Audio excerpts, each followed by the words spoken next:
Hey everybody, good morning. It is day 37 in our Bible reading, and we are in Exodus 16 through 18 and Psalm 37.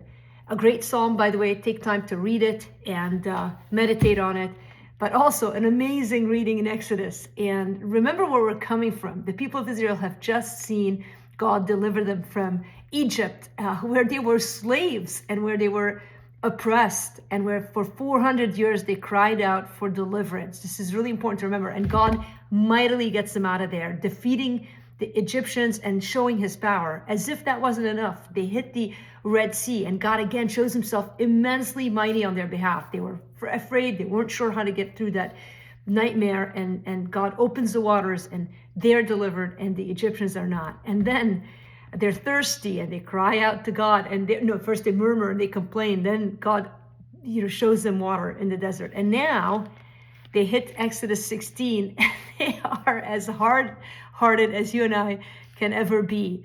They are hungry, and they say things like, "Would that we had died by the hand of the Lord in the land of Egypt, when we sat by the meat pots and ate bread to the full."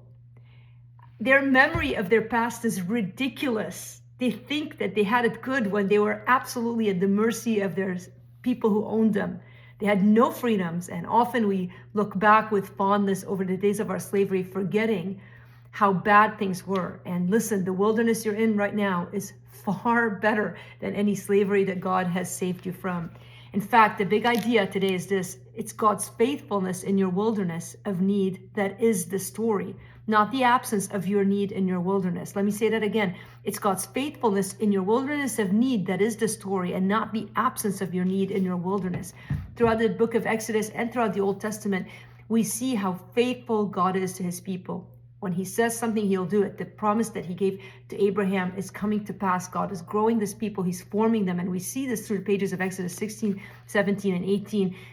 The first foe that they come across, the Amalekites, is utterly defeated. And of course, Moses doesn't do it alone. We see the picture of his arms being raised by Aaron and by Hur. And Joshua, who writes the book of Joshua later, is the one who's leading the armies. He's a man of war.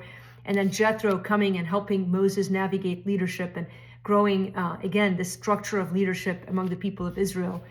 But the highlight is Exodus 16, where God provides daily manna for the people of Israel, where day by day, 6 days a week, they gather food, and on the seventh they rest, so they get extra food on the sixth day. And throughout the time of the wilderness, what ends up being 40 years, God provides them this food, a remembrance of his faithfulness. And yet the moment after the story happens in Exodus 17, there's no water, and they cry out to God. How quickly we forget how good God is. So today, if you're prone to forget, remember, give thanks. And in the middle of your wilderness of need, remember God's faithfulness. That is the story that I want to leave you with today. All right, I'm praying for you guys. Have a good day.